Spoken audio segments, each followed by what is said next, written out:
Welcome to Express Info. Do you want to have these exclusive Puma Rise Nitro basketball shoes? Because once we reach 200k subscribers, we will be having this giveaway. Just comment to win. Shoes are promoted by Kai Soto himself. Just like this video, and most importantly, comment anything positive about Kai Soto. It's easy. Commenting is the key to win. Share your positive comments about Kai Soto. Do it now na. Win the prize.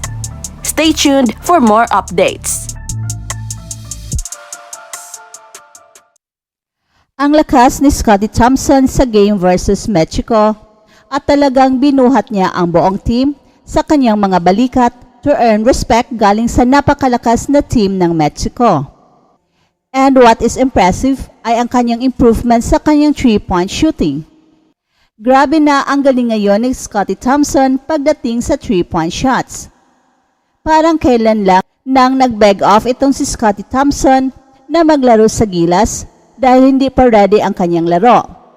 And since then ay nagpupursige si Scottie at ngayon nakikita na ng buong mundo kung gaano siya kagaling. Ang lakas pa sa rebounding as usual kahit na napakalaki na ng mga kalaban at nandoon pa rin ang kanyang unselfishness na kailangan ng team. In other words, pang-international ang kanyang laro, the reason why ang dami ng mga international teams na nakakapansin sa kanya at according sa mga reports ay pinag-aagawa na raw siya ng Japan B-League, NBL Australia, and of course hindi pa huhuli ang kanyang mother team na Barangay Ginebra. Goodbye PBA na ba ito? Well, I don't think so. Kung sa ibang teams pa siguro naglalaro si Scottie Thompson, ay tiyak walang problema. Pero he is playing with the most popular team in the Philippines, and that for me is more than enough reason na tanggihan niya ang offers. Pero we'll never know. Strange things happen in basketball. On the other hand, ay nandyan rin si Kai Soto na mukhang mas lumalakas ngayon. Dahil sa 3 tune-up games na maganda ang kanyang showing sa 2 games, bukya lang against Montenegro, pero ani pa ni Coach Chet Reyes na hindi pa 100% si Kai Soto pero malaki ang pakinabang sa team. Kaya siguradong makikita natin ang tunay na lakas ni Kai Soto sa FIBA World Cup, and I don't be surprised kung maghahalimaw si Kai Soto kasama ang buong Gilas team. 3 araw na lang at magaganap na ang most awaited opening game ng FIBA World Cup at inaasahan na tatalunin ng Gilas Pilipinas ang Dominican Republic sa Philippine Arena.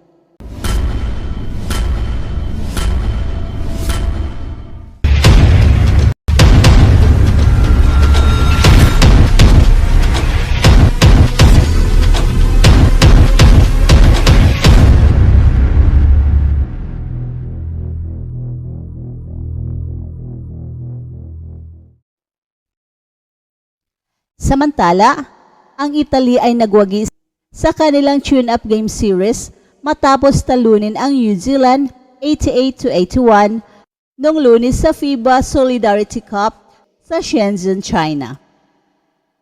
Nagtala ang Azzurri ng 7-0 sa kanilang mga opisyal na paghahanda bago pumunta sa Manila para sa 2023 FIBA Basketball World Cup.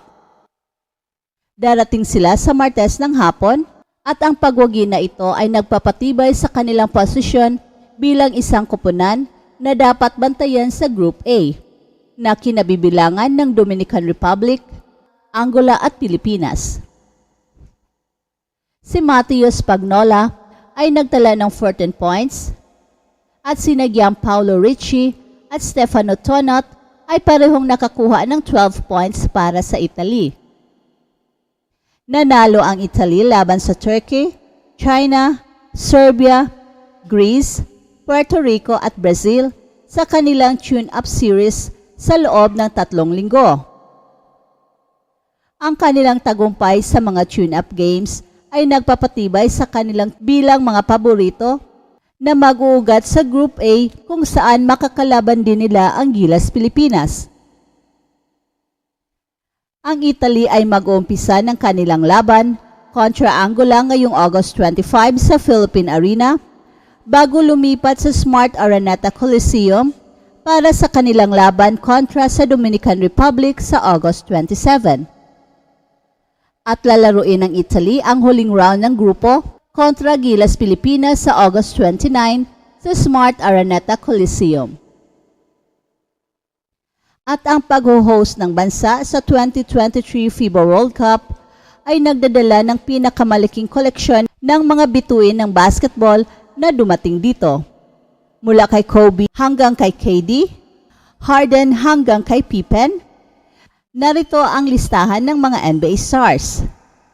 Bagamat wala sina LeBron James, Giannis Antetokounmpo o Nikola Jokic para sa World Cup na ito, hindi nagkulang sa star power pagdating sa mga players.